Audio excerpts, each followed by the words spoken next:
আজকে অমিত শাহজি যে কথা বলছেন প্রোটোকলের মধ্যে থেকে নিশ্চিতভাবে বলছে।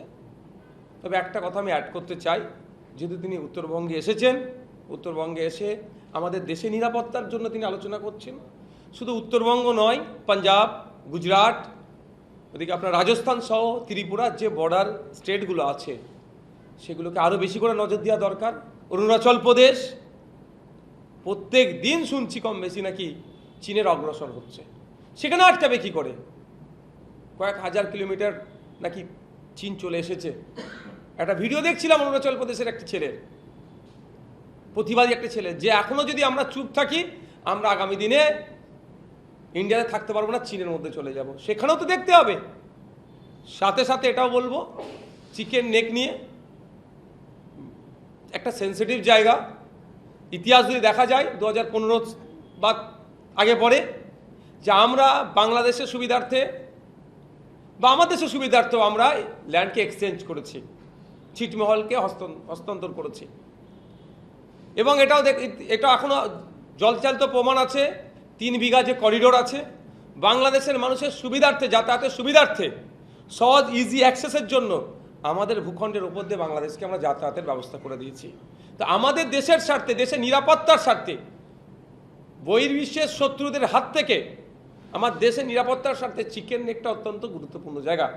চিকেন নেককে আরও এক্সটেন্ড করা যায় নাকি, জায়গাকে আরও বাড়ানো যায় নাকি, সেই নিয়ে আমার মনে হয় আমার দেশের স্বরাষ্ট্রমন্ত্রী, আমার দেশের ফরেন অ্যাফেয়ার্স মিনিস্টারের আলোচনা করে বাংলাদেশ সরকারের সাথে দ্রুততার সাথে ডায়লগ বিনিময় করা দরকার। এখন একটা টাইম পর্যন্ত ভাবছিলাম যে যাদবপুরের ছাত্রদের সাথে বহিরাগতদের লড়াই, কিন্তু পরবর্তী যত বেলা গড়ালো দেখতে পেলাম যাদবপুরের কৃষ্টি কালচার ঐতিহ্যের উপর আক্রমণে নেমেছিল কারো। যেভাবে যাদবপুর ইউনিভার্সিটির মধ্যে তাণ্ডব চালিয়েছে, ঐতিহ্যগুলোতে আক্রমণ করেছে, সেটা কোনোভাবেই মেনে নেওয়া যায় না। যাদবপুর শুধু একটা কলকাতা বা ওয়েস্ট বেঙ্গল একটা ইউনিভার্সিটি নয়, বিশ্বের খ্যাতনামা ইউনিভার্সিটির মধ্যে একটা।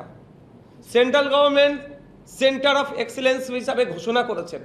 শুধু তাই নয়, ব্রিটিশদের বিরুদ্ধে যাদবপুর ইউনিভার্সিটি একটা অন্যতম গুরুত্বপূর্ণ ভূমিকা আছে ব্রিটিশদের তাড়ানোর বিরুদ্ধে। তাহলে এই ঐতিহ্যপূর্ণ প্রতিষ্ঠানকে যেভাবে কাকু জ্যাঠুদের বয়সে লোকেরা এসে ছাত্র সেজে যে তাণ্ডব চালিয়েছে, অবশ্যই হওয়া দরকার।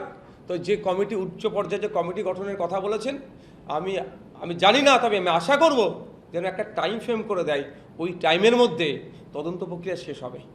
অন্যথায় ওই মমতা ব্যানার্জির আমলে এসআইটি তৈরি করে দেওয়ার মতো হবে। হাজারো হয়তো এসআইটি হয়ে গেছে, নিটফল 0।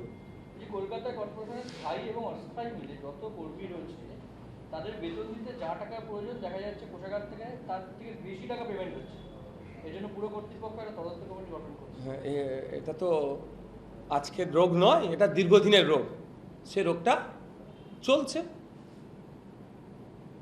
শুধু তাই না, আপনি খোঁজ নিলে দেখবেন এই যে হেডে টাকাটা উঠছে, যেটা অস্থায়ী হেডে বেশি টাকা উঠছে। এটা চুরি করার সব থেকে ওদের জন্য, যারা চুরি করে তাদের জন্য সেফ জোন। অস্থায়ী কর্মী হিসাবে এগুলো তুলছে, তদন্ত হওয়া দরকার। এদিকে অস্থায়ী কর্মচারীরা তাদের ন্যায্য যে তাদের মজুরি পাওয়া দরকার, তাদের কর্মের মূল্যায়ন হচ্ছে না, উল্টো দিকে টাকা লুট হয়ে যাচ্ছে।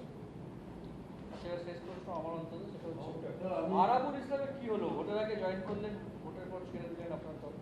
দেখুন, এটা নিয়ে আমি বেশি কথা বলবো না। প্রথম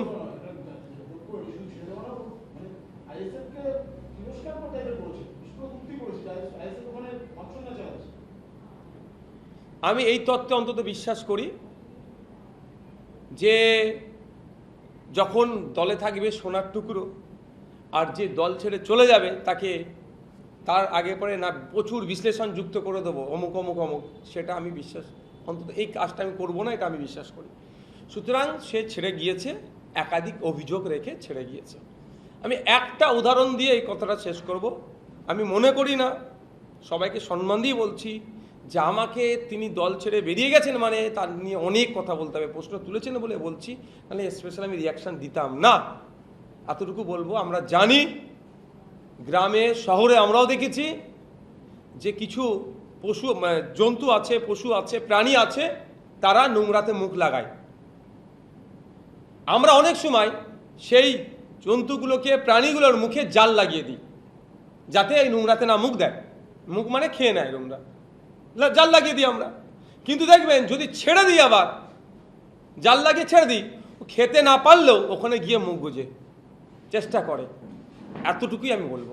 কিন্তু কিন্তু যখন জানেনি যে এর মুখে জাল লাগাতে হবে, তাহলে তাকে নিয়েছিলেন, চেষ্টা করেছিলাম। তাকে নিয়েছিলেন কেন? যে আমি অন স্টেজ বলেছিলাম, আমরা অন স্টেজ বলেছিলাম যে মানুষকে শুধরাবার জায়গা দেওয়া দরকার।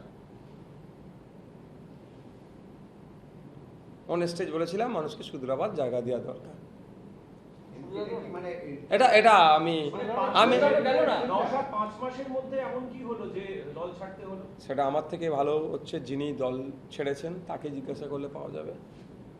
মানে এটা কি আপনাদের নেওয়া কি ভুল হয়েছিল দলে? আর মানে সংশোধন আর করার আপনাকে জায়গা? দলে কি নেওয়া চেষ্টা হচ্ছে, মানুষকে তো ভালো প্ল্যাটফর্ম দিতে হবে।